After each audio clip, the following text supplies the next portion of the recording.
everybody, welcome back to the Cupcake Jemma channel for the final video of 2021.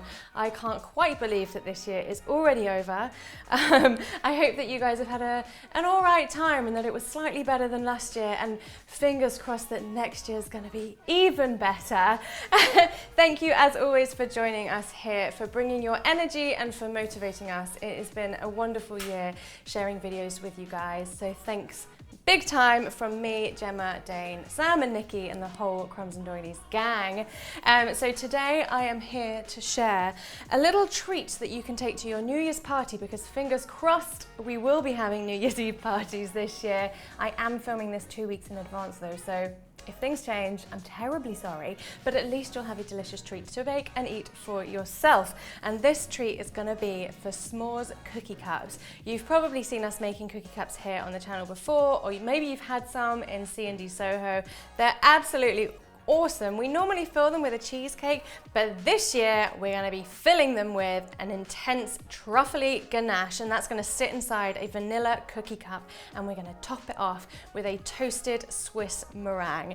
They are absolutely delicious, and they might sound a little bit faffy, a bit complicated, but they're really, really not, and I am here to show you just how easy they are. And I'm just going to say at this stage, remember that the full ingredients list is in the description box below, but if you want to get your hands on a full downloadable, amazing PDF version of this recipe with photos and instructions, then head over to patreon.com/Cupcake Jemma, where you can join our bake club.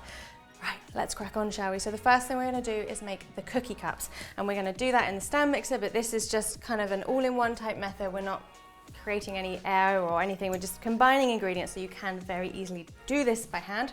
So I've got 120 grams of soft unsalted butter. I'm going to pop into the bowl of my mixer, and on top of that we're going to add some sugar, obviously. And I'm going to be using light brown sugar for this. If you can't get light brown sugar, then I would recommend just using a caster sugar or a granulated sugar. I've got 170 grams of that, and we're going to start by just mixing these two together. Like I said, I'm not trying to create anything here, just letting two become one. And once those have mixed together, we're going to add an egg. So I've got one egg here, cracking it into a separate bowl because I've had a few egg failures recently. So I'm just, taking precautions.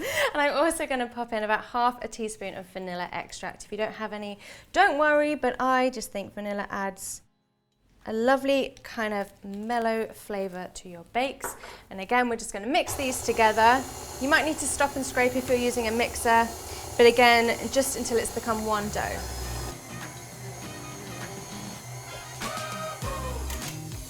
And lastly, we've got our dry ingredients. So I've got 250 grams of plain flour.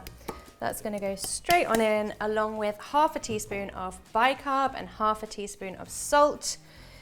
Need I say how important salt is yet again? It pulls out all your flavors, so please don't get scared of salt. Use sea salt, that's the good stuff, but use it, whatever you do. Right, so we're just going to combine these on the lowest speed just till they come together. There we go. You can tell that it's done because it's all just stuck together in a big blob. Now this is quite a soft dough, but that is absolutely fine. We don't need to chill this or anything. That's why this recipe is just awesome, because it's super duper quick. Now, what you are going to need is a mini cupcake pan. You could do this in a big cupcake pan, I guess, but mini ones, they're just kind of cuter. And look at this. I mean, is this not the dreamiest cupcake pan? And I know loads of you are going to ask me where it's from, and to be quite honest, I don't really know. I just randomly found it in a tiny little shop in Brighton, and I had to get my hands on it. So go to Brighton and find them. So what we're going to do first is just give this a quick spray with some cake tin spray. If you don't have any of this, you could just grease them with butter and a little bit of flour, just so that they come out once they've baked. And now it is time to roll some balls. So grab your scales, and we're actually going to weigh 15-gram balls, which is actually quite small. There we go. And then we're going to roll it in our hands here and pop them into the cupcake pan. Now this recipe is going to make about 36 cookie cups. So obviously I've only got this 12-hole tin, but that's fine. This dough can just stay at room temperature, and once the first lot have baked, you can then get on with the second lot.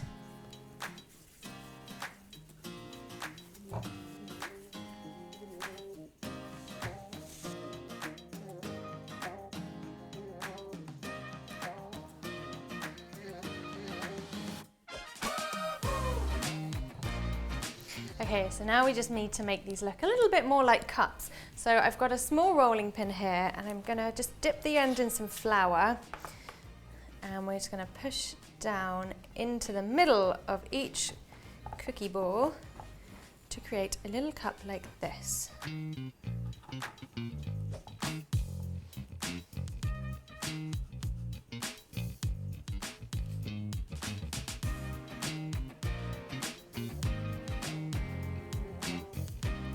Now, because we are baking these without a filling in them, like I said before, we usually bake a cheesecake into them so the cup keeps its shape. When we bake these are not going to look like cups by the end of it. So keep your rolling pin nearby, because as soon as they're baked, we're going to re-cup them. Anyway, these are going to go into the oven now at 170 degrees C, which is fan assisted, for 10 minutes. And in the meantime, we're going to make our ganache, because we want this to kind of thicken so that when we fill it, it's more like a kind of truffle consistency. So I have got myself some chocolate here. Now I've gone for a 50% chocolate, 55% I think it is. And I always talk about 50% chocolate because, I mean, we're really lucky in the bakery. We have like every kind of chocolate you could possibly want. But I know that 50% is hard to find, but I found it. I found it in my supermarket, in a bar, people. They've been listening to us out there, the chocolate gods. So you can actually now find a 55% chocolate, and I highly recommend it because dark chocolate is great, but sometimes like a 70 is just a little bit too bitter and a milk a little bit too sweet, and this is like that perfect sweet spot. So you're welcome. Anyway, I've got 100 grams here, and I'm going to pour over 100 grams of double cream. I'm going to be making this in the microwave because it's super easy, but if you don't have a microwave, what you want to do is warm your double cream gently over the hob till it starts to steam, and then pour it over your chocolate, and that will melt the chocolate. So let's head over to the microwave, and we're going to pop this in for 30 seconds, and we're just going to keep doing that, stirring in between until it's all become one delicious chocolatey mixture. Now that is looking beautiful, and I just want to dive straight on in, but we're going to leave it to one side just to thicken up. We still want it to be kind of pipeable. If it gets too set, you can just warm it up again, but we do want this to be lovely and truffly. Ooh, perfect timing. So we're just going to grab back our cookie cups, which you will see don't look super cuppy anymore, but like I said, that's okay. And I'm just going to pop them on this tray here, and I've got my rolling pin again, and we're just going to re-cup them.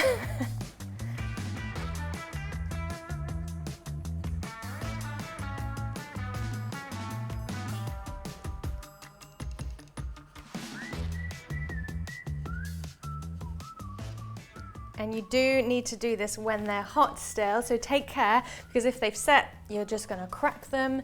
And now what we're going to do is let them cool down for just a couple of minutes, because again, we need to be able to remove these whilst they're hot, because otherwise they're just going to stick to the pan.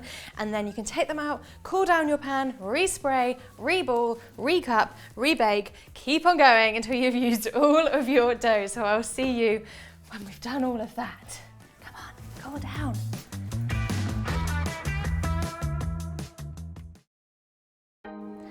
Beautiful little cookie cups have cooled down, and they are ready to be filled with the ganache, which I've popped into a piping bag here, and we're just gonna squirt it in and fill it up right to the top like so. And then as these kind of set further, the chocolate's going to thicken, and when you bite into it, it's going to be such an awesome texture.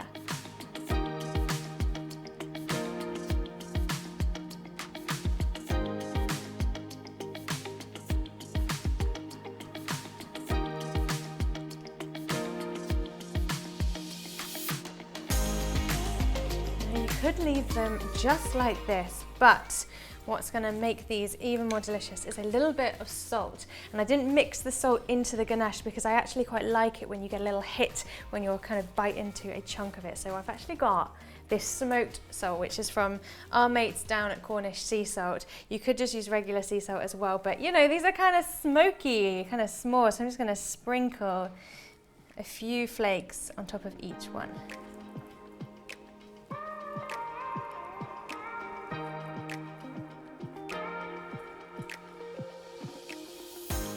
Now we're just gonna leave these to one side whilst we get on with making our Swiss meringue, which we're gonna torch with a blowtorch. If you don't have that, then you can make any kind of buttercream that you wanted to top these. But for me, it's all about torching these delightful little treats. So I'm gonna mix together some egg white and some sugar. Now the rule with this is you want to weigh your egg white and then you're gonna double that weight to give you your caster sugar quantity. So one egg usually weighs somewhere between 30 to 35 grams, but do get your scales out. And we're going to start by just whisking these together, and then we're going to head on over to the hob. All right, so over here I have got a little pan with about 1 inch of water in it that's boiling away. I'm just going to drop that down to a nice low simmer, and I'm going to put my bowl of egg and sugar on top. And we're just going to cook our eggs and sugar, stirring all the time, and what we want is for the sugar to completely dissolve, and we're going to test that by rubbing a little bit of it between our finger and thumb.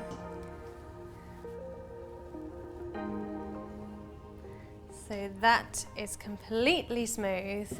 So we're now going to transfer this into the stand mixer, and we're going to whip it up. If you don't have a stand mixer, just get your electric hand whisk out, and you will have to stand there with it, but it'll be worth it.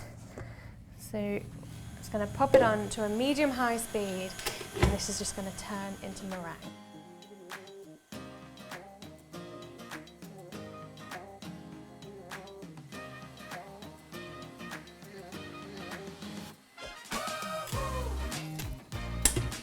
Ooh, look at that! Once your meringue is looking just like this, so really fluffy and holding a good peak, we're just going to pop in a little bit of vanilla. I'm going to go for, again, about ½ a teaspoon, just to add some flavour to this. And then we'll mix it through just for a couple of seconds, and we'll pop it into a piping bag.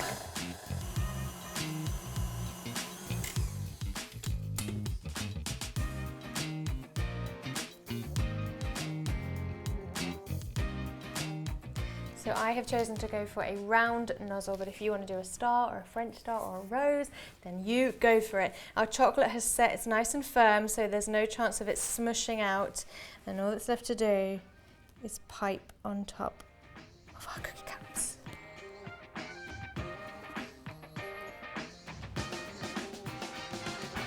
Whee!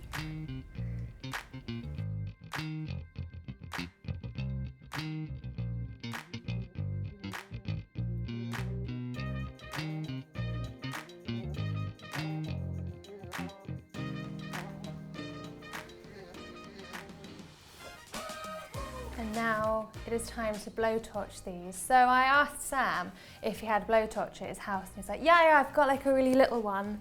It's small, but it's insanely powerful. So these might end up as like overly burnt cookie cups, but hopefully not. So grab your blowtorch, turn it down low, and we're just gonna gently lick the meringue with the blowtorch, not with your tongue.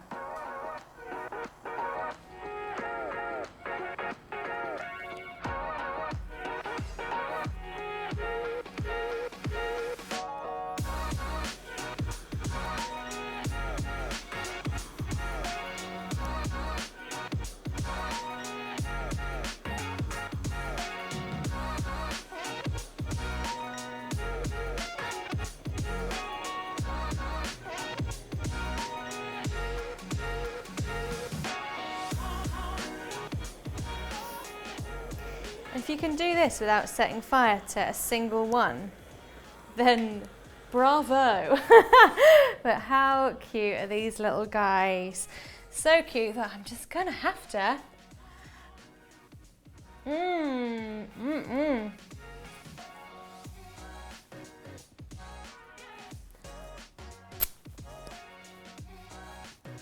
so good. Everything you want. You've got a kind of soft, chewy cookie, the intense dark chocolate ganache, and that little hit of the salt as well. I highly recommend doing that. And then you've got the sweetness and the softness of the meringue on top. And they're kind of caramelized outside. Ah! An absolute win to round off this year. Plus they look really cute inside. So if you're on your own, bite into every single one just because they look really cute. And make sure you share your photos with us over on Instagram. Use the hashtag Cupcake Jemma so we can see and share your photos. We have absolutely loved seeing all of your bakes this year. We cannot wait to see what you get up to next year. We hope you have a wonderful New Year's, whether you're able to party or not. Have a great time. And again, a massive thank you from me, Gemma, Dane, Nikki and Sam for joining us this year. We look forward to seeing you in the new year for loads more fun baking together. Hopefully in our new studio. Here's hoping. Anyway, we'll see you next year, guys. Happy New Year.